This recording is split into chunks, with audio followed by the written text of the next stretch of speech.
पुणे येथील स्वच्छता पथकाने जिल्ह्यातील 5 बस स्थानकांची स्वच्छताविषयी केली पाहणी।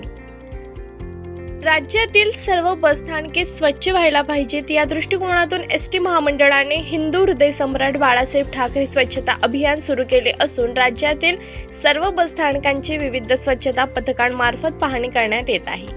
बुलढाणा जिल्ह्यातील 5 अ वर्गाच्या बसस्थानकाची स्वच्छता पाहणी करण्यात येत आहे। बुलढाणा बसस्थानकाची पाहणी करण्यासाठी पुणे येथील पथक बुलढाणा येथे दाखल झाले होते।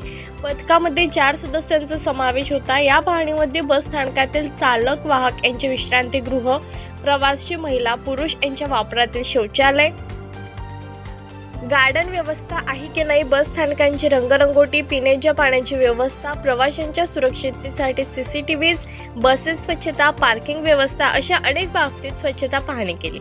स्वच्छतेविषयी केलेली पाहणीनंतर दिलेली गुण माहितीचा अहवाल मध्यवर्ती एसटी महामंडळ कार्यालय मुंबईला सादर करण्यात येईल। दरम्यान एका वर्षात 3 वेळा बस स्थानकांची स्वच्छता पाहणी करण्यात येणार असल्याचे त्यांनी सांगितले आहे।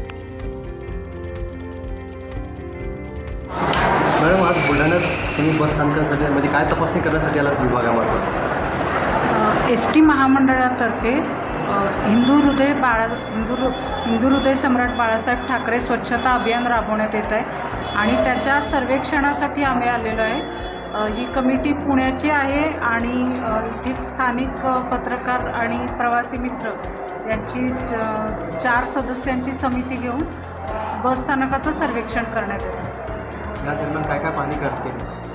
त्यामध्ये मुख्यतः भर हा स्वच्छतेवरती आहे। बसस्थानकाच्या स्वच्छतेवरती प्रवाशांना देण्यात येणाऱ्या सोयी सुविधा, तसंच हरित बसस्थानक करण्यासाठी जे काही प्रयत्न करण्यात आलेले आहेत आगाराकडून त्याची तपासणी करण्यात येते। यापुढे काय अहवाल म्हणून कोणाकडे सादर करणार आहात आपण? त्याच्या पुढे आमचं हे पहिलं सर्वेक्षण आहे। ह्याचा अहवाल मध्यवर्ती कार्यालयाला सादर केला जाईल आणि त्यानंतर पुन्हा 2रं 3रं सर्वेक्षण पुढे घेतलं जाईल।